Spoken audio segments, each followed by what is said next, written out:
saddeettan kana keessa maaltu ta'aa ture? Qe'ee tana keessatti.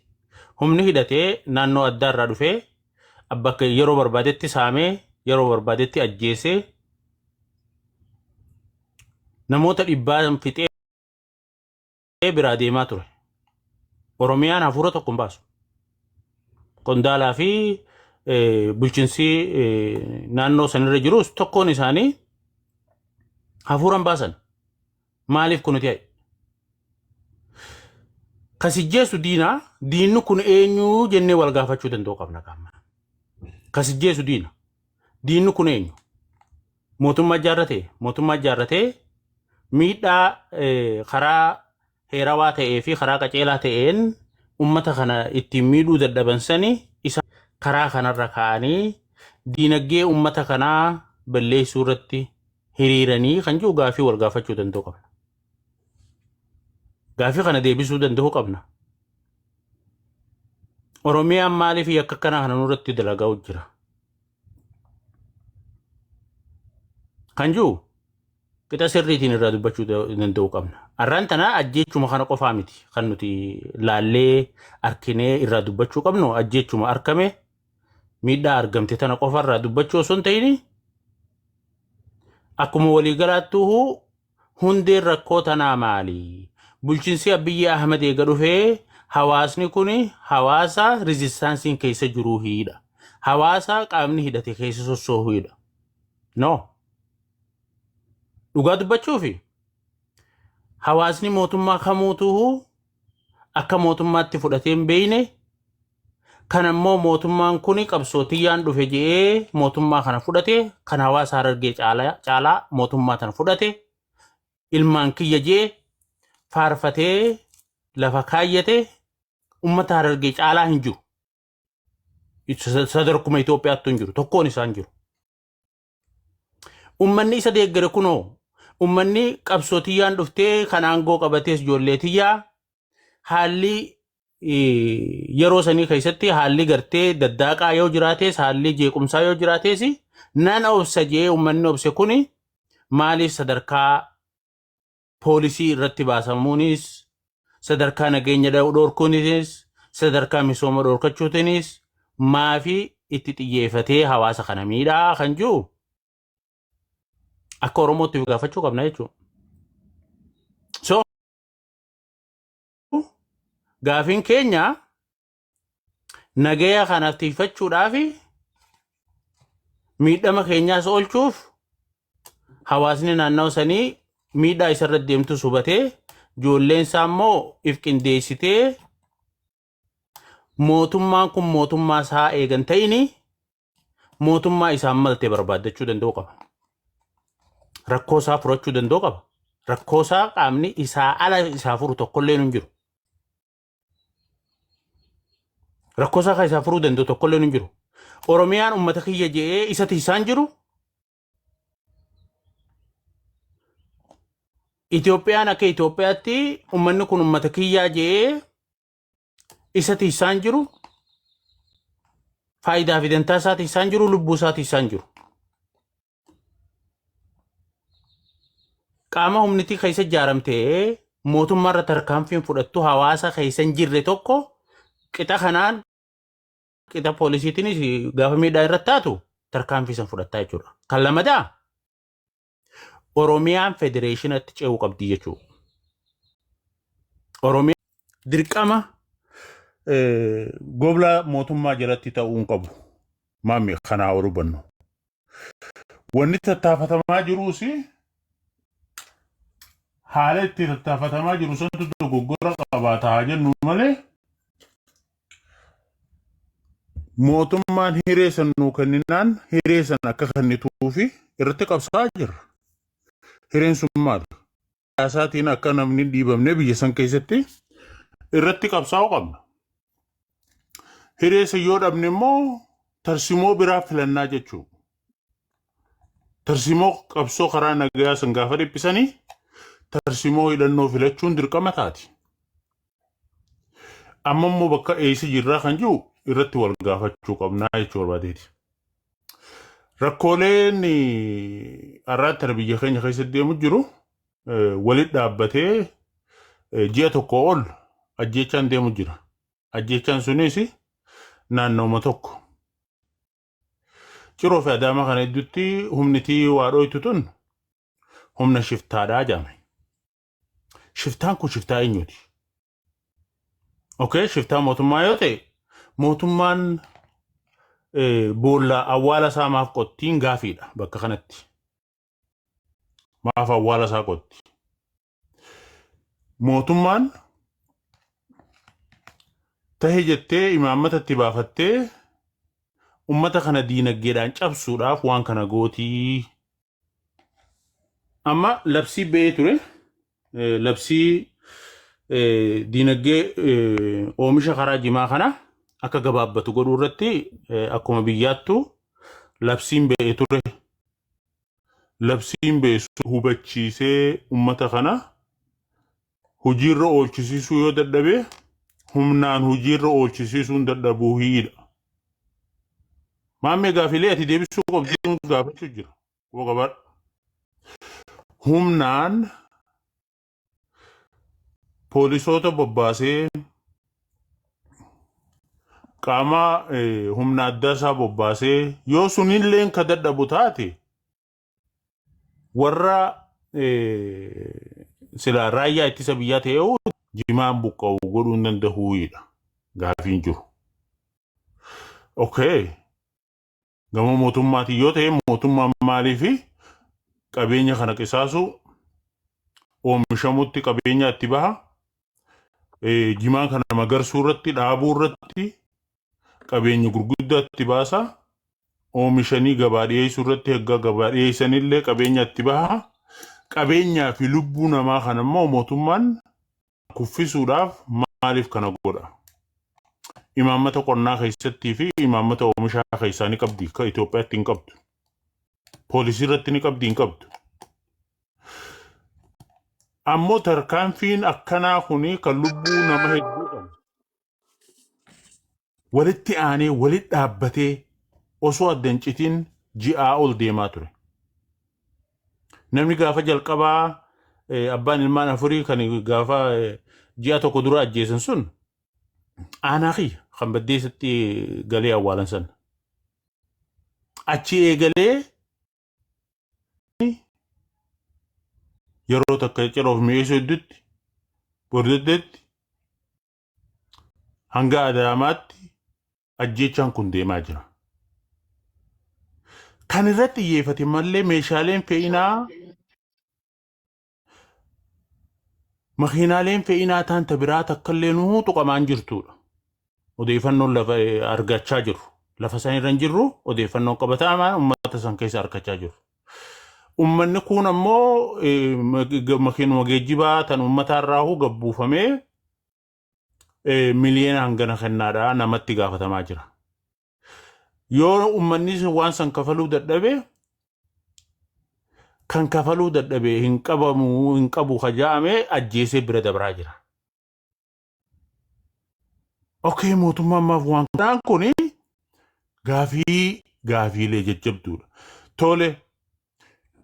Ayyaana naa deebisu.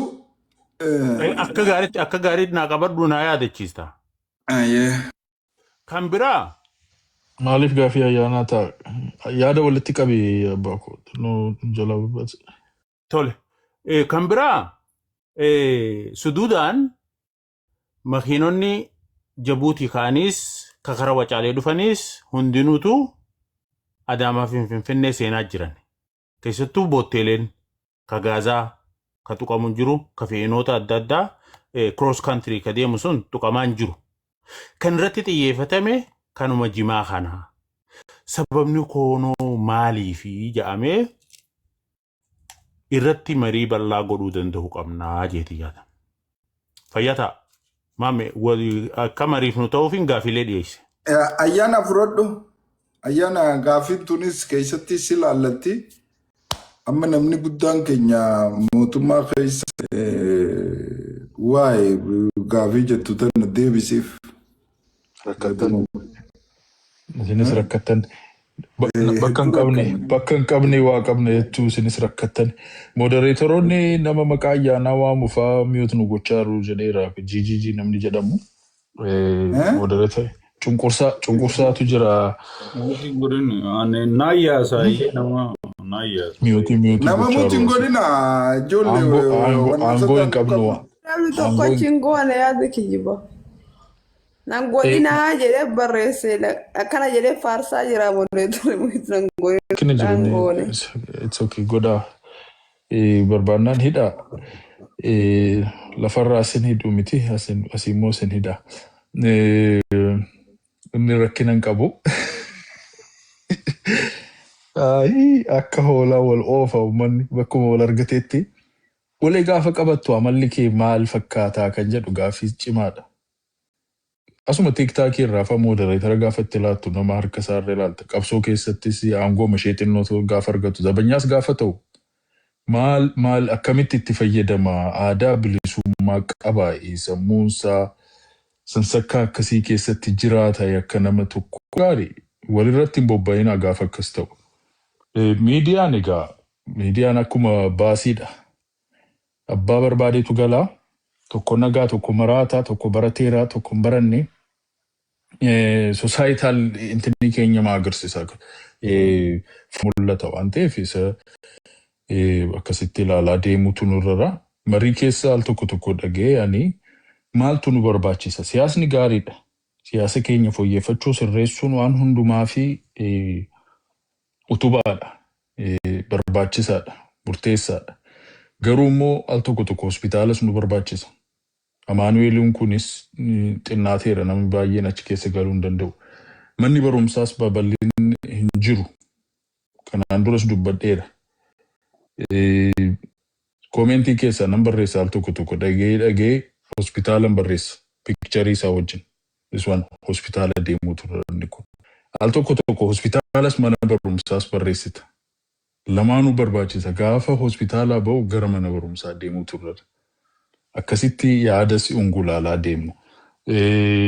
Maammee gara mootummaatti siqiitii gama sanaan wanta jiru ibsinaan jetteetta. Mootummaan amma yoonaatti waggaa 5 bulchee maaliif wantoota kan hin hiikne. Gaaffii kana otoo deebisee nuunis gaaffii nu dhabsiise wanta gaarii ture isa jedhu nan fudhadhaanis nan bita.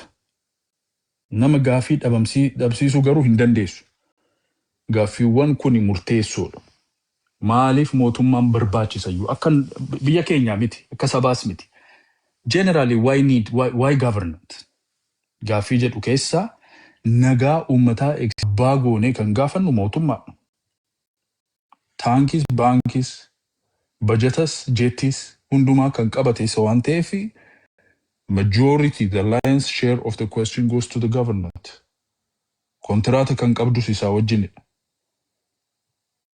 Namni qawwee kaaseessi nagaadhaan falmatus kan falmatu kontraata isaa wajjin hin qabdu hin kennineefika. You haven't agreed, you haven't signed a contract. Your contract is with your government. As such, you should be asking your government akkasidha. Sirri. Garuu immoo gaafa kontraata fudhattu isaa wajjin mirga fudhattus qabda. Equipmentii qabda. Equipmentii isaa jalaan fudhatinaa. At least due diligence fudhadha. Atomic optionii fudhachuun sirrii miti. Equipmentiin isaa government. Propagandaan keessa kan jedhu bakka kana anatu bushaa jedha. You are responsible for the peace and security of such areas. And sabtinis gootanii tuusa jedhu gaafachaa baane ammas gaafachaa madeemna mootummaa makanatu I think paartii makanatu government make godha. Distribution amma tokko ni jiraata. Garuu it's going to continue. Amma gara nagaatti hin deemama jedheen abdadha. Bariin tokko ni godhama jedheen abdadha. Sumarratti dhiibutu nurra. Sanaachi filmaan jiru hin jiru. Gaaffiin namaa hin maaltu nagaa dhoorke? Maaltu nagaa dhoorke jechuun maal jechuu? Nama siyaasaa osoo hin taane nama dalagartu irratti maaliif fudhatama? Saamichi maali? Siyaasa wajjin wal qabataa miti saamichi. Saamichi bakkuma hundaa jira. Maa fudhatamaan jee maa godhama? Maaliif hin dhoorkine? Maal jechuudha bakka saamichi bakka tokkoof lama jira bakka hundumaa jira. qabnaa jette amma kana dura maal diroonii bitate moo waraana Dur jaarratetti isaaf kana? diima qabnaa turre isuma gaafattam. Hai. Si saamicha mootummaa keessaa qofaa miti. Sammuu saamichaa qabda taanaan wal saamuun is not by the way seeratu bulcha malee saamuu kan hin barbaanne hin jiru. Egaa saamuu Hundumtuu kan hin saamuu barbaanne hin jirure mootummaan maaliif barbaachise ree? san siin jedha. Mootummaatu bulchuu turrara. Mootummaatu walitti qabachuu turrara. This is responsibility isaati. Haa ba'u. That's it. Period. Akka qabeenyi dilli kun yeroo inni akkanatti dhangalaafamu lubbuun namaa yeroo inni akkanatti baddu qabeenyi kun qaraxamee gibira kafalamee mootummaadhaa galii galchee bakka meeqatti namni meeqa Finfinnee keessa taa'ee Adaamaa keessa taa'ee baadiyyaa keessa qabeenya kanarraa galii argata. Yeroo inni lubbuun nama dila kanaa waan kanarratti murruq taatu eenyu responsibility fudhachuu qaba. Turraraan siin jedha. By the way, obboleessi keenya ayyaana mamme wanni by the I way am telling you, Ilali, hold on, Zizo. qoy ayyaana kee yaada tokko si kenna qoy 1 minute. No, yaadicha naa qabadhu dhifama naa godhi. Al Okay. Rambo ate. Na sodaata. Maal keen sodaadha miti. Okay, deeqa. Hai. Adad abam namni keenya. So here's the thing. Amma ati kan gaafachaa jirtu warra qawwee qabatee siyaasa qawweedhaan fura jedhu murruq gash buusee ajjeesee too'atee aarii ataanaani aari'ee nagaa eegsisu. Saddeettan kana keessa maaltu ta'aa ture? Qe'ee tana keessatti humni hidhatee naannoo addaa irraa dhufee bakka yeroo barbaadetti saamee yeroo barbaadetti ajjeesee namoota dhibbaan fixee biraa deemaa ture. Oromiyaan hafuura tokko hin baasu. Qondaalaa fi bulchiinsi naannoo sanirra jirus tokkoon isaanii hafuura hin baasan. Maaliif kun ta'e? Kasijjeessu diinaa, diinni kun eenyu jennee wal gaafachuu danda'u qabna qaama. Kasijjeessu diina. Diinni kun eenyu? Mootummaa ijaarratee miidhaa karaa heerawaa ta'ee fi karaa qaceelaa ta'een ummata kana ittiin miidhuu dadhabansanii isa karaa kanarra kaa'anii diinagdee ummata kanaa balleessuu irratti hiriiranii kan jiru gaafii wal gaafachuu danda'u qabna. Gaafii kana deebisuu danda'u qabna. Oromiyaan maaliif yakka kana nurratti dalagaa jira? Kan jiru qixa sirriitiin irraa dubbachuu danda'u qabna. Arraan tana ajjeechuma kana qofaa miti kan nuti laallee arkinee irraa dubbachuu qabnu ajjeechuma arkame miidhaa argamte tana qofa irraa dubbachuu osoo hin ta'in akkuma waliigalaattuu hundeen rakkoo tanaa maali? Bulchiinsi Abiyyi Ahmed eega dhufee hawaasni kun hawaasa rizistaansiin keessa jiruu hidha. Hawaasa qaamni hidhate keessa sossoohuu hidha. No. Dhugaa dubbachuufi hawaasni mootummaa kamuutuu akka mootummaatti fudhatee hin beeyne kan ammoo mootummaan kun qabsootiyyaan dhufe jedhee mootummaa kana fudhate kan hawaasa Harargee caalaa mootummaa tana fudhate ilmaan kiyya jedhee faarfatee lafa kaayyate ummata Harargee caalaa hin jiru. Sadarkuma Itoophiyaatti hin jiru. Tokkoon isaan jiru. Ummanni isa deeggare kunoo ummanni qabsootiyyaan dhuftee kan aangoo qabatees ijoolleetiyyaa haalli yeroo sanii keessatti haalli gartee daddaaqaa yoo jiraates haalli jeequmsaa yoo jiraates nan obsa jee ummanni obse kuni maaliif sadarkaa poolisii irratti baasamuunis sadarkaa nageenya dhorkuunis sadarkaa misooma dhorkachuutinis maafi itti xiyyeeffatee hawaasa kana miidhaa kan jiru akka Oromootti gaafachuu qabna jechuudha. So gaafiin keenya nagaya kanaaf tiifachuudhaaf miidhama keenyaas oolchuuf hawaasni naannoo sanii miidhaa isarratti deemtu hubatee ijoolleen isaa immoo if qindeessitee mootummaan kun mootummaa isaa eegan ta'ini mootummaa isaan malte barbaaddachuu danda'u qaba. rakkoo isaa furachuu danda'u qaba. Rakkoo isaa qaamni isaa ala isaa furu tokkollee hin jiru. Rakkoo isaa kan isaa furuu danda'u tokkollee hin jiru. Oromiyaan uummata kiyya jedhee isa tiisaan jiru. Itoophiyaan akka Itoophiyaatti uummanni kun uummata kiyyaa jedhee isa tiisaan jiru. Faayidaa fi dantaa isaa tiisaan jiru, lubbuu isaa tiisaan jiru. Qaama humnitii keessa ijaaramtee mootummaa irra tarkaanfiin fudhattu hawaasa keessa hin jirre tokko qixa kanaan qixa poolisiitiinis gaafa miidhaa irratti taatu tarkaanfii san fudhattaa jechuudha. Kan lamadaa Oromiyaan federeeshinatti ce'uu qabdi jechuudha. Oromiyaan takkafaa keessa xiyyitii keessa deemte jechuudha. Kiiloomeetira takka sanuu bargise jimaan ol deemnus akkasumatti amma ijoollee turose jimaa fiitee ol deemtuu dhaamte ta jimaa buustee gayyaatu ta doolfiin keessa dhaamte tan beeyin nama tokko lamaan jechuudha. Nama xiqqaadhaa miti osa gayyaanuutis ni dhaamna.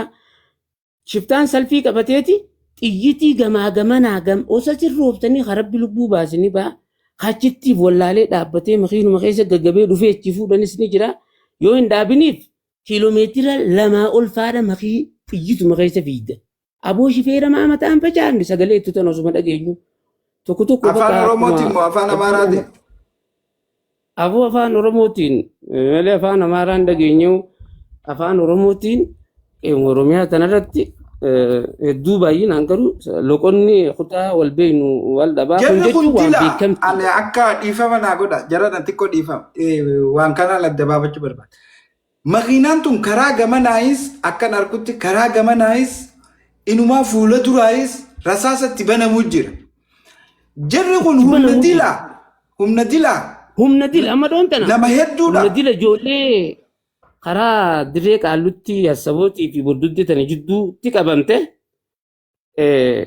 ijoolleen sun qe'umatti bakka funyaana jooti meesuma farraa fe'amtii naggaadee reeti osuma zaaniiti jidduu tanatti qabaman dirree qaalluutii fi funyaana joo kanatti ijoolleen harkaa buufti uummata shiftaa gaara jiru kana shanii kaabineen duraan wayyaanii hojii biyya qoqoraa turte jaarratte kana harkaa buusaa turte amma guyyaa sana kam godhan mana manatti namni 300 ol ni caala qabee yoo ijoolleen gandaa baate akkamitti isin harkaa fuudhan jennee gaafanne duru asitti nama harkaa buustanii arre immoo akkam ijoollee dila sana isin harkaa fuutee makiinaa 2 guutuu zarafanii asii deemanii jennee gaafannu mana mana nurra ramadamanii mana manatti ijoollee shanaanuu gammoojjiituun tokkostee harkaanii baasti ture gizee makiinaa jimaatis naggaadee re'eetis. Amma ijoollee dandeessee horii fi reedas magaalaa kana fudhachuu eegalta. Waan inni si gaafadhu waanuma hawaasaaf ifatamu. Namoota qabanii maallaqa baankitti naqanii fi baankii sanii wajjiinis mootummattis dhaqee jira. Namoonni biraa asuma maayiluma takka irratti bakka tana waraana hedduu garagaraa faa jira. Kadhaqee itti himatee wanni kun ni laallatu. Ja'aniin faa jira. Wanni kun hangam takka dhugaa? Dhugaadha amma maamme waan sirrii na gaafatte maallaqa kana baankii qofaa miti irra guddaa laal maallaqa ni fuutaa dallaalaa jiraa ganda keessa bikka akkanaa keessaa siin jaama saa akkanaatii wajji keesseeti guyyuma adii kana dirree adiirra keessee deebta amma naannoo cirootti maaltu tana baatii muraasa dura manaa nama fuudhan ijoollee nama shammoo kana. Maallaqa gaabika kana fiddaa jaayameeniiti maallaqa fuutee deemu jirtiin dubbitee tanaaf deebisaa taate. Manumaa fuudhanii manumaa. Manaa fuudhanii ija siidhan ija manaa gabbaate dura shaashii gurraachaan ija siidhanii siif deeman amma gaa maallaqa kana fuudhanii osoo deemaniini qabaman poolisiin biraa qabde guyyaa maallaqa kana isaanii geessuu deemu ganda gizee qaban. Qabamneetti man dhaabbatanii dafaa dawwalaa jaameenii maallaqa sanis mootummaan harkaa qabeeti dantaa isinii kannee warra kannisaniin maallaqa kana ummataa yoo deebisuu baattan beekadhaadhaa jaameenii maallaqni sun deebi'eef eekam poolisirraa maallaqni sun deebi'eef ummata maallaqa kana deebisaadhaa jaameenii gaaraa jechuu silaa warra gaaraa ta'e beekadhu hageeffamuuf yoo deemu poolisiin kara qabde kun. warri qabame kun Kun bar warra waan akkam? dirree taa'u. Maamee kun waan dirree taa'u argee faama shawwaduu hin danda'anii anamma gurbaatti kaadha akkasii taasoo kun. Kun waan beekamaa shawaa keessattis haa ta'u biyya fedhe keessatti qaamni maallaqa nama gaafatu jiru qaama riphee lolaa mootummaan wanni keessatti hundeessee jira. Kanaaf fuudhu jira malee guyyaa adii biyya si geessanii jira. Biyya namni hin beekne jira. Caakkaa mee argee naannoo Cirooyoon siime. Caakkuma si geessanii keessatti namni si limuu jira. Lafa jala Bosonni guddaan hin miseensi jiru. mootummaa kun daariirra jira. Ni jiraate lama gujjirri ajiidha. Bitti teenya caakkaa hin qabdu. Wayi. Okay, galatoomii na harkiyya. Namni biraa akka gaaffii irraa qabu ni jira? Yoo jiraachuu baate. Ijoollee raddeetiif nagoota akka waan kana dhaaba. Waan keenya ammallee irra dhumna. Qaamni nu dirmatoo jiraate namni keenya bakka jiru waan irra jiru san irratti wanni irra duute waan gootummaa duute haqa keetiif osoo deemtuu duute diinaan seejjeesee jaameef duuba deebii takka malee sochitti cichuudha qabna teettuun qabaa galatooma. Okay, galatoomii. Ilaali jara keenya. Maame takka qofa irra dabalu. Takka qofa irra dabalu. Ayyee. Lakkoofsa biyya jijjiirradhoo as jala lakkoofsa jijjiirradhuu naan jedhamu. Galatoomii ana rakkaa ajaa'iba lafa keessee bar waan si ajaa'ibsiisu. Shiftaa gaafa wayyaanee sanis ni jira. Galgala makiinaa takkaa fi lama sidhawa waan fudhatu ni guutata baatii lama sadeechitti hin deebi'u. Kuni wanni adda godhu maali ni beektaa? Ayisuuzii jaha qabatus, 20 qabus, 30 qabus hanga maallaqni dhufu torbaan guutuu barachi taa'ee eeggataa bara. Torbaan guutuu mee kanaan shifta jechuu dandeessaa? Ayisuuzii gubbaa gad deemtu tajalaa ol deemtu hunda qabateeti hanga maallaqni akkaawuntii miliyoona seenu ayisuuzii san cinaa taa'ee si eeggata.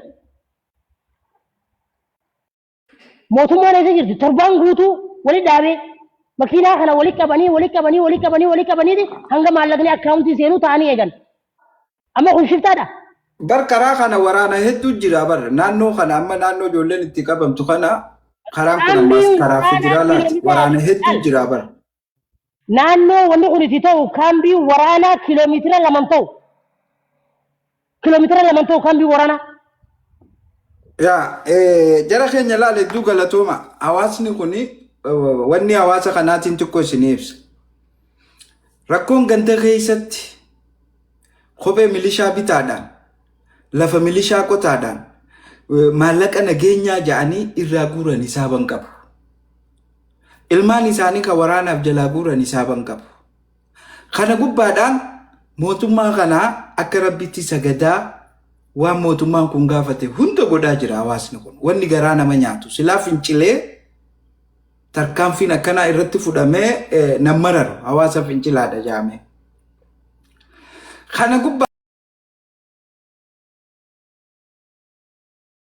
Kana gubbaadhaan lola Somaaleen irra bantee jirti. Mi'eessoon, Bordoddeen, Cinaaksaniin, Dirra Dhawaadhaan wanti irratti hin godhamne hin jiru lafarratti. Kana gubbaadhaan qarata mootummaatiitu jira. Wanni kun waan jiidhaadha. Waan oolee bulu boqqolloo miti. Waan guyyaa tokko yoo aduu keessa dhaabbate gatii dhabuudha. Gatiin waan kana ammaas akka malee qaalii. Yeroodhaan guuramee yeroodhaan dhaqqabamuu qaba. Inumaatu silaa makiinaan fireezaraa irratti dalagamuu qaba. Dhugaa rabbii yoo dubbanne akka Itoophiyaatti wanni kun qarata guddaadha galcha. Abbaan fedhe laaluu danda'a. Galii guddaa kagalchus akkuma biyyatti jimaa kana. Garuu jimaa kana ummata kana irraa kaasuu barbaadan, ummata kana dadhabsiisuu barbaadan. Magaazana ijaaran oorroo fireeshii jaanii, magaazana keessa gurguraddaa. Kiraan magaazanaa quba kafala jarri kun. Fidanii ijaaraniif magaazanni kun biyya kabaddeessaa jiru, ka galamsoo jiru, ka hawwataa jiru isaaf hin galu. Diiggaa manaa kana hunda obsaniif kamaatiin ala gaffacaatu. Arra immoo maal hawaasa kana akka godhuu barbaadu jimaan kun guyyaa takka guyyaa 2 3 yoo nini qabame jara keenya. Akka waan laaftutti qabeenya abbaa qabeenyaa tokko asmaachinnaa laakii guddaa makiinaan takka jalaa garagaltee miti. Makiinaan gaazaa tokko gubatee miti wanna kun. Humaarraan tuqamu nama sanirraa abbaa qabeenyaa guddaarraa. Wanni kun makiinaan takka gubatte jechuun Adaamaa fi Finfinnee tana keessatti namoota meeqaa waan kanarraa eeggata jara keenya. Biddeena nama meeqaati namoota meeqaa waan kanarraa kiraa kafalee lubbuu isaa jiraachisa. Adaamaa fi Finfinnee tana keessaa. Akkasitti baadiyyaa keessaa qotee bulaan kun namoota meeqaatiitu warra garaabaa dhahu warra waan kana irraa ta'u kajala akaafu kajala qotu hanga hundetti nama meeqaa makiinaa takkittii tanarraa mashruufam. Waan kanaan mootummaan qoosuun hin ta'u. Wanni kuni dhugaa rabbi miira keessa nagalcha gizee waan kana dubbadhu waan beeynuuf. Adaamatti waan godhaa turanii jira waan hedduu godhaa turan uummata kana. Magaalaan lafa Adaamaa kana keessatti lammaanfaan qubsiisanii jira. Jiddugala gabaa dhaabaniif jira. Waan san hunda harkaa fudhatanii uummata kana dhuunfaa ifitti galchanii jiran. Uummatni qubatee san bakka itti naggatu jaanii jiddugala jimaa kanatti jaanii. Akkuma reefu obboleessi kiyya kaase boolee fi wanni kana keessatti akka wanni kun waan diraagatti dhorkamaa jira. Manni kireeffamuuf bakka hedduutti hin gurguramu. Bakka barbaadde mana kireeffattee wannan gootu akka waan diraagatti. Qaamni mootummaadhaa tokko yeroo jimaa bitatu ifii qabateen deemu. Waan inni ijatti tanaan an arge.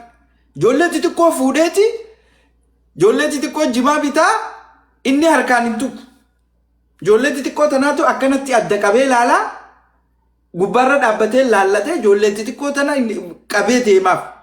Wanni kun seeraan dhorkamee jira. Akka waan seeraan dhorkamee gabbaasuu barbaadanitti. Waan abiyyiin kana dura jee Muusaa Suwaalaatiin gaafii Muusaan Suwaalaa paarlamaa keessa gaafate waan abiyyi deebiseef. Akkamitti akka tuffatee deebiseef. Muusaa Suwaalaa hawaasa gizee bakka bu'u hawaasa Islaamaa qofaa miti. Yeroo paarlamaa dhabu. Hawaasa naannoo sanii kiristaanaas Islaamaas rakkoo naannoo sanii bakka bu'ee paarlamaa dhabu. Waa'ee gatii gabaa jimaadhaa yeroo gaafatu deebisaa abiyyi deebiseef isin hundi dhageessanii jirtan. Soomanaa fi jimaa maaltu waliif fidee Islaamaa fi jimaa maaltu waliif fidee je'ee gaafii inni deebiseef Muusaa Suwaalaati. Hawaasa bakka bu'ee dhaqe. Dirqama waan hawaasni kun galii godhatu waan naannoo sanii irraa dubbachuu mirga qaba hawaasa bakka bu'ee dhaqe. Ergas booda hin agarree jechuudha. Waan kana uummanni kun mirga ifii qabee gaafachuu qaba. Mirga ifii qabee gaafachuu qaba. Kuni fincilatti si naquudha. Okkoratti si naquudha. Osoo okkoratti sin deemne obsa qabaatee obsa akka sibiilaa qabaatee eenyu akka gaafatus eessatti akka dubbatus akkamitti akka gaafatus obsaa waan kana gaafachuu qaba. Yoo wanni kun didame immoo Harargeen Hurmuuzi Itoophiyaati. Karaa guddaa Jabuutirraa Somaaliirraa isin keessa ol dabraa jechuudha. Wanni qabeenyi keessan makiinaan keessan dhangala'ee badee osoo dheessuu garaarratti badee eenyutu beenyaa kana si kafala. Tarkaanfii barbaachisaan harka kee jiraa jechuudha if kabachiisuun. Bilchuu wanni godhamuu qabu hedduutu jiraa. Obsa akka gaariitti qabaachuu feesisaa miira keessa galuu hin qabu. Falmaa isa dhugaa hanga orroo fireeshisan if keessaa buqqaasu takkatti hawaasni kun falmuu qaba. Silas nu walitti dhiisan nu keessaa bitan. Kanaa cheekkotii dhufanii bitan, maalii dhufanii bitan, maalii dhufanii bitan. Yeroo garaagaratti waa'een jimaadhaa kun ni ka'a.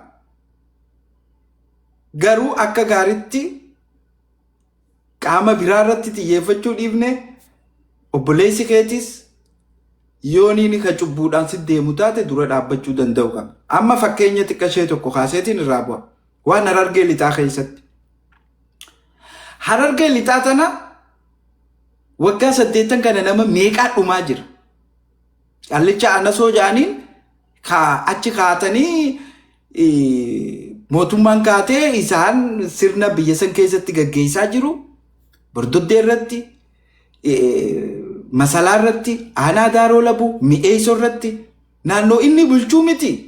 Kan ijoollee xixiqqoo maa dhukkee nukkaaf tajanii ajjeesan. Hardiim irratti maaltu ta'e? Daaroo labu hofiitti maaltu ta'e? Masalatti maaltu ta'e? Bordoddee irratti maaltu ta'e? Ajjechaa kana anasoon harka keessaan qabu. Gandaan guuramteeti nama difeensi godhuudhaaf lallabdaa jechuudha. Gosaan jaaramtee. Hoggana isaa jalatti ajjechaan dillituun saamichi dilli kun ka godhame. Abbaa barbaadees yoo ta'e anasoon hawaasan caala. Abbaa barbaadees yoo ta'e. Reebichi ajjechaan bulchiinsa isaa jalatti godhame kana jalaa na jamba'u. Gosateetii miti yoo barbaade mataarra cafaqatta. Dhimmi dhimma sabaati. Dhimmi dhimma biyyaati. Dhimma gosaatii miti. Dhimma mootummaati. Ol deemtanii hattuu gosaan cuuphamtanii namarratti faarsuudhaaf, dhooysuudhaaf, dahoo dhaabbachuudhaaf. Inni mootummaadha dabar. Maal sii godhe? Hawaasa kanaaf maal godhe? Qabeenya hawaasaa ka ganna qabu kanaaf maal godhe? Har'aa ati hulaasaa dhaabbattee dalagaa sii kannuu mal. Isa faarsitee buluu mal. Si jaaree akka wajjiin hawaasa caccabsituuf wanna maandheeffachuu mal. Gosa takka bakka hin buutan. Hattoota isin hundi. Hattuu gosa keessaa baateedha. Isiniin daateeti hawaasa kana mootummaan kun caccabsaa jira. Abbaa keetis yoo ta'e gadheen gadheedha. Baalageen baalageedha. Waan gosa irratti jaaramtanii kun hin barbaachisu. Hawaasni waan akkanaatiin diigamuus hin barbaachisu. Tuulamarraa dhufe, Jimmarraa dhufe, Wallaggarraa dhufe sirni kun tokko waan sirnichi caaseeffamni itti kannee hojjeta malee waan warri carcar ituun itti kannitee miti kan inni hojjetu. Kana beek waan takkaas godhuufis hin danda'u. Sirnichi Oromiyaa guutuu yoo jijjiiramin waan takka anasoon waan takka godhuu hin danda'u. Uummata ituutiifis uummata carcareefis. Oromiyaa guutuu wajjin waan harkatu harkata. Garee cubbuutiin jaaramtanii asitti gosa maandheeffattanii nama keenya irratti hin duullu kana keenya laal gakkeenya. Nama keenya wanni jaamu takka hin jiru. Isin hundinuu warra isa jalaan cubbuu dalagee uummata kana saamuudhaaf haala aanjeeffachuu jiru jechuudha. Gosatti hirkachuu feetan hin ta'u kun dhiifama jara keenya miira keessa gallee gadaa nu qabiree gizee oowwin.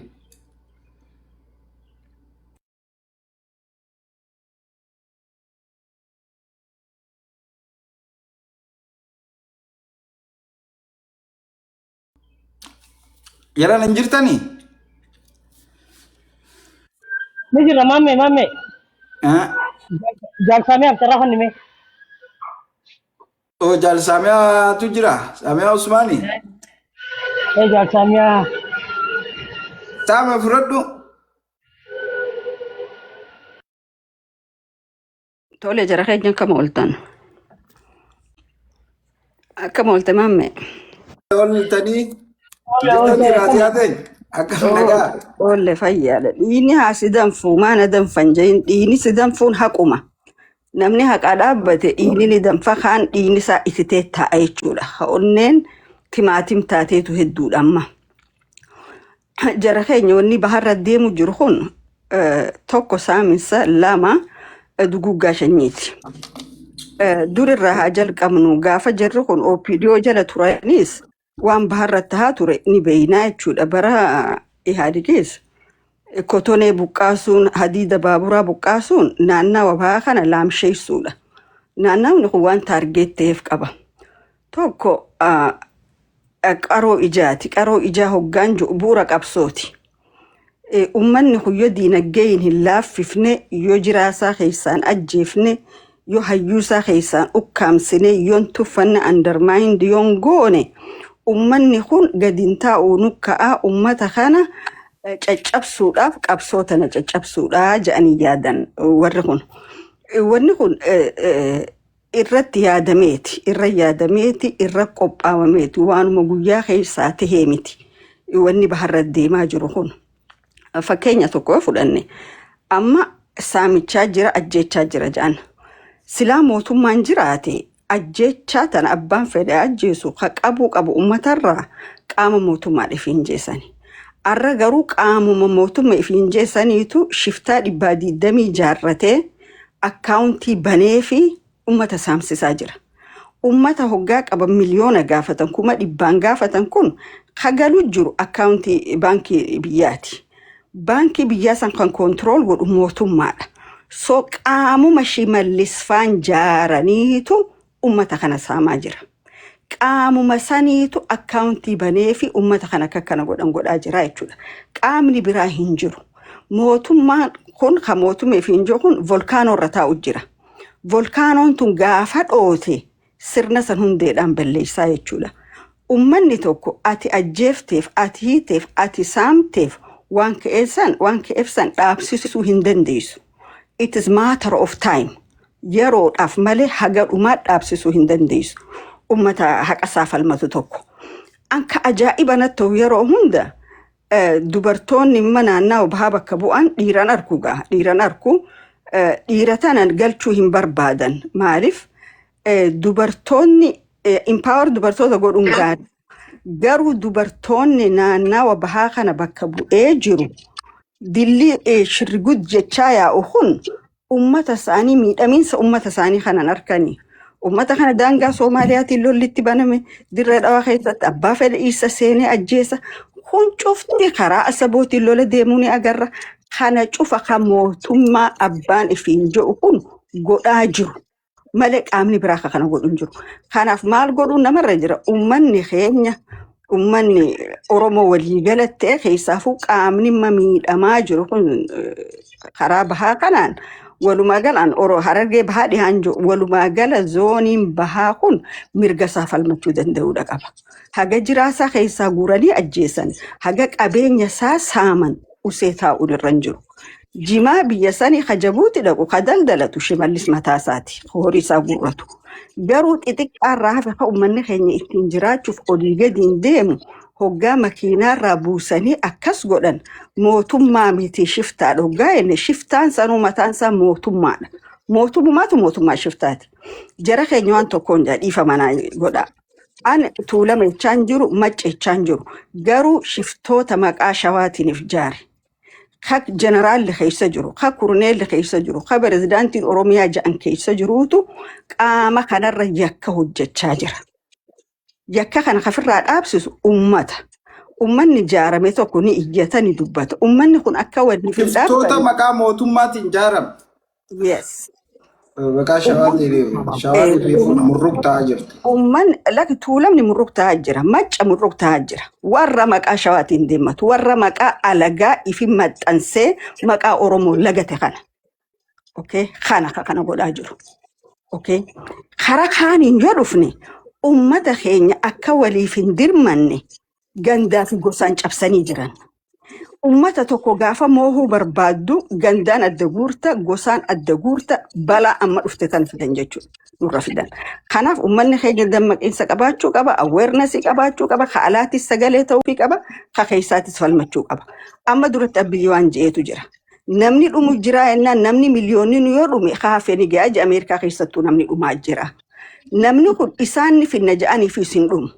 Isaan ni beeleessina ja'anii fi gubachuu taa'u warra mootummaa ifiin jedhu mataa isaati jechuudha. Kanaaf haalli isaan itti nama jilbiifachan hin jiru. Uummanni mirga isaatiif falmachuudha qaba, mirga isaatiif ka'uu qaba. Zooniin bahaa akka jirutti pirezidaantii Oromiyaa ka ja'an zoonii bahaa qubaas hin qabu, bulchaatiis hin jiru, ilaalcha inni zoonii saniin laalu fakkeenyaaf ummata bahaa ka buqee Hadaamaa fi naannaa jiddugalaa kana keessa ture waan inni irra hojjete achirraa laalanii ilaalcha inni zoonii bahaa kanaaf qabu beekuun namarra jiraan jaa fayyaa ta'a. Taap godha jara keenya. Shayinii yoo fedhachiin kutaa akka nurratti hin cufne taap godha. Iddoo taap godha.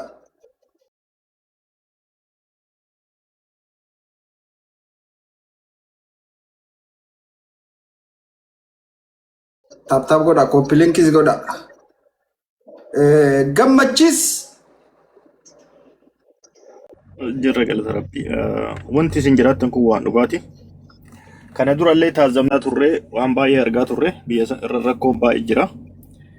Especially gara naannoo bahaatiin kan jiru ammoo rakkoo adda ta'e kan amma uumame kun rakkoo addaati.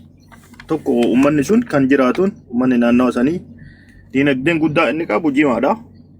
Jimaa kana afaan yoo qaban uummata san dadhabsiisuudha. Inni lammataa ammoo roorroodha. Uummanni kun akka dadhabu akka wal wallaalu gandaan illee qoodaa turanii akka as miidiyaa kanarra dadhagahu.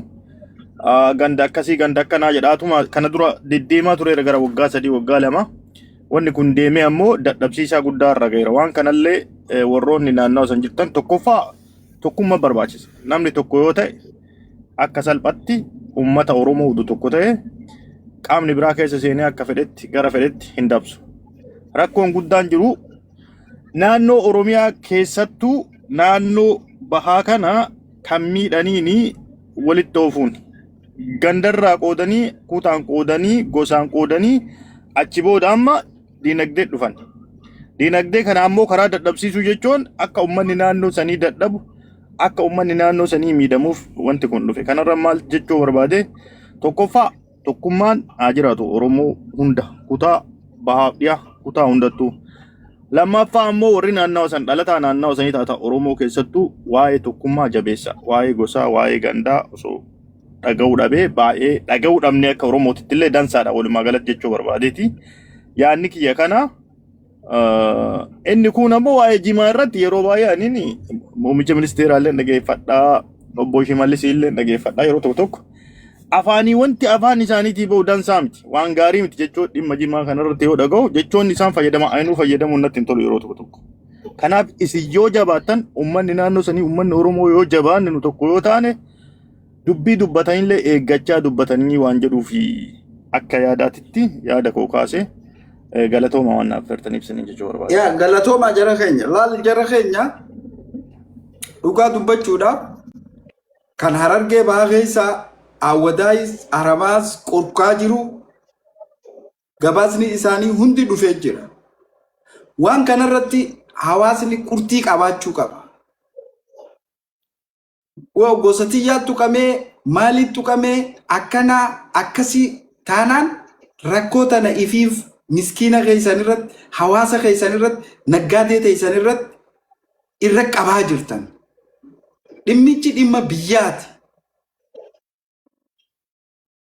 Waan Oromiyaa guutuun heeraa fi seeraan mootummaa nagaa harkateeti Afrikalloos ituumbannaas kutaan biraatis sikkoo mandoonis nageenya waaraa harkata. Nama gosaan jaaranii isin addaan fuudhanii wanta gosaa kana jalatti yookaan dhumtan taate rakkoo tana ifiif ifirra qabaa jirtan. Ifiif ifirra qabaa jirtan jechuu barbaadeeti. Warri gartee mataan isaa fayyaan qabu. Waa hedduu erga isaafuu waan kana kaafne waa hedduu keessa wanti garagaraa jaamu jira. Harka si dhufu. Alima gosateetiti si dhufu. Guddaa gosateetiti si dhufu. Sheeka gosateetiti si dhufu. Sheebi gosateeti, beekaa gosateeti, guddaan gosateeti yeroo gosti ta'e akkana murruktaatu si dubbachuu qaba. Yeroo gosti ta'e akkanatti ajjeefamtu. Yeroo lubbuun isaanii lubbuu shimbirroo hanqattu. Qabeenyi isaanii yeroo murruktaa'u si dubbachuu qaba. Sagalee si ta'uu qaba. Walis si qabuu qaba. Kanaan ala maafiyaan baalageen gosa hunda keessa jira. Hattuun mootummaa jala deemtu tan gurmooytee ummata saamtu gosa hunda keessa jira. Gosa hunda keessa namni nu rakkisaa jiru warra kana. Warra kana jala murtanii itti himuu qabdan. Yoo san hin taane nama kiyya baalaan irra cabsaa gosati ya baalaan irra cabsaa mootummaa walii qofa irratti yookaan nama biraa irratti hin duulaa no. Wallaggaas walloos tuulama keessaas hattuun garaa ifiitiif deemtu garaa ifii maadheeffattee hawaasa qorkitu ta yeroo qabamte gosa dheessitu ni jirtii quba qabaadha. Waan kanaa yoo hundi shawwadamne jettan furmaataa isin harkattan. Galatooma hangaatu fudhadhu. Okay, aye, akkam jirtu amma maalini beektaa biyya kana keessa maaltu deemu jira waa'ee jimaa kanaa wal qabsiisee wanti nan dubbachuu barbaadu gizee hunda arra osoon taane waggaa shanarraa waywaachuu turre nuti. Ijoollee jimaa Finfinnee as keessa jimaa dalagan qabanii magaazina asiirraa fuudhanii diisanii dura magaazina isaanii irraa fuudhanii magaazina yalaa jiisanii eega magaazina jiisan Harargee gad deebisan eega Harargee gad deebisanii jimaa kana fuudhaniiti nama silaa ijoolleen ta'e ta'e fi duraan dalagatu turte irraa oofanii akka ishiin micoorree fudhatte isaanii qaamni mootummaa ofii isaatiif daldaluu eegalee jechuudha. Hiyyeessi humnaan qabu in dubbadhe yoo jee mana hidhaati yoo ififin dalagadha jee gamanaan biizinasa isaa irra cufan gabanaan hidhaan sodaachisan yoo na maal godhuu qaba xabaa ala baha jechuu ijoolleen jechuudha. Xabaa ala baati yoo na maal gooti Harargee gad deebitee Finfinnee kana keessa onsi namni duraan naggaadee cimaa jimaa akkana qabee dalagu amma mana takka keessa nama sadi nama afuriin sigalee sanuu boolee Mikaa'el kana keessa mana isaanii jala diddiigaa keessaan irra dalagan irra cufsiisaa daardaaree akka gurbaan kophaa nu baasan jedhe san nama keenya qabanii daaritti dhiibaa jiran akka Harargeetti kan hin dubbachaa jiru jechuudha. Qabanii kophatti dhiibanii kophatti baasanii amma maal fidanii ajjechaa kan irratti gaggeessan amma shiftaatu ajjeessu jira maal godhu jira minaamin qaamni mootummaa kana dhibuu kaabineen Harargee keessaa gizee namni ofii du gizee obboleessi kee du gizee haati kee beeloytu gizee ati silaa roorroon sirra deemte yoo gabbaatee nama keetiif sagalee hin taane yoo nama keetirraa kaatee paarlaamaa san gubbaa dheetee nama keetiif hin dubbanne maaltu isaati hoggansa ja'am. Hoggansa gizee ja'amu namni sigalee miti itti gaafatamummaa fudhatee ummata dhaabbatee rakkoo ummataatillee achitti ibsee dabarsee yoo ummanni silaa kalolu isaatillee ummata tasgabbeessa itti gaafatamummaa hin fudhatan. Wanni isaan godhan uffata isaanii kasuufa qabulleen suufa isaa uffatee bareedee walgahii afaan dhaabee dhaqee taa'a rakkoo ummataan dubbatu akka hawaasni keessa jiruun dubbatu ummata ijoollee qeerroo amma lafaa ka'aa jirtuu fi tanarratti hin dalagu misoomuma kan Harargee keessatti misna siraataan gaggeeffame akka Harargee lixaatti mee bakkuma bareedduu sigalee wanni takka yoo hidhaa minaamin bakkuma bareedduu takka mee haroo carcar takkittiisan sanuu sirritti hin bareechine mee Harargee lixaa keessatti tamtu bareedee misoomaaf akkasitti bakka as baasanii sila nama agarsiifatan ni qabna hin qabnu garuu du'uu hidhamuu salphachuu warra salphinaa taanee hafnee jechuudha. Biyaansi unkaan mabraatii husna sirraa taanee hin qabnu sanirraan kaafee waa hedduu jira isinii galee miti. Kanaafuu kana maaltu rakkoo qabaa kaabineetiin nyaatu rakkoo qabu. Akka Harargee lixaatti bulchitu akka Harargee bahaatti bulchitu kaabinootaa fi kantiibaadhamu maal magaalaa kajaam kanaatu rakkoo qabu. Silaa isaan ummata isaaniitiif yaadanii silaa isaan ummata isaaniitiif dhimmamanii wanti ummata irratti gaggeeffamu takka hin jiru. Isaan garaa isaanii guutamnaan jimaa bareedaa nyaannaan xibsii bareedduu nyaannaan re'een isaanii mana dhuftii fi maaltu isaan gee miskiintichi abbaan kiyya garuutu sigalee beelahee rakkatee qotachuu hin danda'u facaafachuu hin danda'u asiin kaantu asii oltuma asiin kaantu asii gattuma sigalee ummanni rakkoo hangana hin jaamne keessa jira.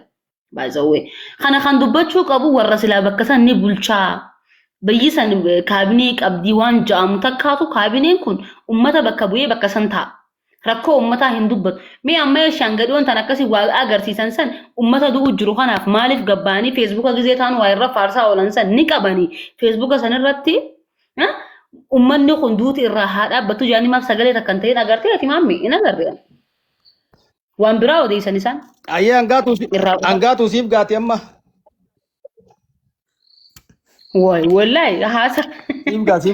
Ina araara gitta gitta. Siif gaati. Mee jara keenya dhiifama. Waalaikum salaam warahmatullahi wabarakatuh. Mee jara keenya akki goonu. Isin amma jara keenya wanna jiru Facebook Mama Yusuf Jaw kana irratti na erga Mama Yusuf Jaw jala isinii kaaye ana dura na TikTok kana saarawatti follow godhaadha yoo qabaanne wanni kunis karaati Maamman Yusuf Kajoo isinii kaayetiin jira. Asirratti keessaan na erga yoo barbaachisaa ta'e immoo bilbila WhatsAppittis isiniif hin kaa'a. Okay, awwalitti fufi. Laala kinje isin amma nama karaa deemu nama jimaa dalagatuuf deemutu biyya keenya keessatti karaa kanatti miidhamaa jira jettan. Amma uummanni keenya sadarkaa duratti uummanni bahaa an Harargee bahallee hin beeku. Amma dhiya karaa carcar kana akka Itoophiyaatti gibirri dachaadhaan ummata keenya kabahaa kana sadarkaa tokkoffarra jira. Jimuma akkatti irraa ganda kan kanarraa ilmaan fi agabsee. Amma waan namni keenya tuqintu jira waan haaraa. Amma uummanni keenya kophee milishaani baasaa, huccuu milishaani baasaa, maallaqa milishaani baasaa, waa hunda baasiini baasa. Qotee bulaa kun kana baasaa, kana baaseeti galgala guyyaa hogguu akaafaa oole takka hogguu qotaa oole manatti gala. Hoggaa inni manatti galee takkaa'uun salaatee waan haati manaatti kana ciniineen silaa gara hirriibaa achi deemuu deemu dhufanii hulaatti dadhawan. Hay huccuu tee fudhadhu ulee tante fudhadhu eessan dhaqa. Karaa ganda keessan kana keessa siin oloo deemu takkaa'uun labbaachu kutu. Fi abaluu karaa kana gubbaa taa'ati waan karaa kana deemu eegaadha. Beeki maallaqa milishaa baasee jira. Hanga rasaasa ga'utti uummata kanaatu nafaqaa jira. Dallaani beektanii namni ogga lolaa deemu bar mishigii tolfataa miti. Yoo waraanni tokko alaa magaalaa takkaa'uun baadiyyaa gadda san seene halafarraa dura xaragu qotee bulaa kana horiin isaa nafne lubbuun isaa nafne jechuudha. Mee waan kana namu ganda keessa bakka jirtanitti mee gaafadhaa. Namni tokko guyyaa ooluu dalagaa oolee faraqaadha. Gabbaateeti karaa mana keetii olirra deemu. Bakka karaa wal qaxxaamuru si kaanii achi eeydaa jechuudha. Talammadaati amma namni keenya ka godina irra jiru kana dhuga yoo godina keenya amma ciroo tana amata 27 hanga Tigireen jirtu waaqtolee goobanaa janiin nama Wallaggaati bakka bu'aa dhaaba Oppiidiyoo namni sun jiraatee du'e isaan beeku bakka san taa'a. Murtii godina sanitti kennamtu namni murteessu isa ture bakka bu'aa dhaabaati. Amma namni torbaan kan irraa agartee namni keenya irraa wal nyaataa jiru kun aangoo jabduudha qaba. Mee rakkoo bordodda irratti taatu, rakkoo qabeenya godina sanii irratti taatu, ol gaafatee rakkoo tana dhaabsisuudhaaf hagam takka tattaaffii godhe namoonni itti dhiyaatan namni waan kana gaafatee bulchituu godinaati ifii ol iyyitee beeyti. Hayyee maallaqa uummanni miliyoonaan fuudhee kafalu kana akkaawwantii itti geessanii akkaawwantiin tun baankii Itoophiyaa keessa jirti. Namni jala deemee bakka miliyoonii 2 namni ukkaamame kana kafale. Maallaqni isaan qabanii uummata haa deebisan jira. Gara misooma haa deebinu. Uummanni keenya horii baasaa karaa gaafa mallas eegalameetu arbarakkattee miicata. Harreen irraan deemtu karaa dhumuu didee akkatti dhaabbatutti jira. Manni namaa dafne diigame. Uummanni keenya rakkoo keessa jira. Akka Itoophiyaatti buusii Itoophiyaatiif dhaababni buusan, milishaanii buusan, waajjira dhaabajjan, waajjira maarrejjan uummanni keenya jiruu keessa hin jiru. Wannummaa warri godinaa kun godhaa jiru. Amma shiftoota karaa gubbaa jiru kana nyaanni ciroorraa hi makiinaa manaatiin dhaqaa fi turee jedhan. Bakka isaan gaara keessa jiranitti. Amma irratti baramnaan hawaashirraa huunoo mataa haaraa cinatti gartee nyaannichitti dhaqaa fi jiran shiftoota kanaaf. Wanni kun waan hidhata mootummaa walitti qabu malee waan shiftaa jedhanii uummata keenya irratti dhiisanii qabu irraa bu'amee itti fufa namni itti aanu. Ayyee carraa naa kennu dandeessani. Achi fudhadhu itti fufi. Ayyee maame qalbiin na caqasaanii jiraata magaalaa Awwal jirooti. Sheekha Galatoon. Godina Harargee irraa magaalaa jirooti obboleessa kiyya dhugaa jirtu walitti himna dhaggeeffadhu gaa. Ija bana na guddisi laa waan kana laalaa footoo taname na guddisi. Barsiin guddisuu dadhabe. Si warri ciroo namni akkasii jiru ni jira. Okay. Oo hin jiru. Yaada keetti fufi. Waan biraatiin jenna jiraatan ciroo jira jechuuf hin jibar wanni marti ragaa fi munaasabaa hojii tolti barraa sa'umaa fi waan biraatii miti. Hayyee yaada keetti fufi jaala kiyyaatuusi. Nuti hin duru warra baccirooti. Warra baccirooti nuti hin duru. Ayyee jireenya isaa suma keessa jiraachuu barbaadeeti. Itti fufuu si'aati bakka jiraattu ni mini usi itti fufu yaaduma kee irratti. Ayyee inshaallah rakkoon qabu jechuun dhugaa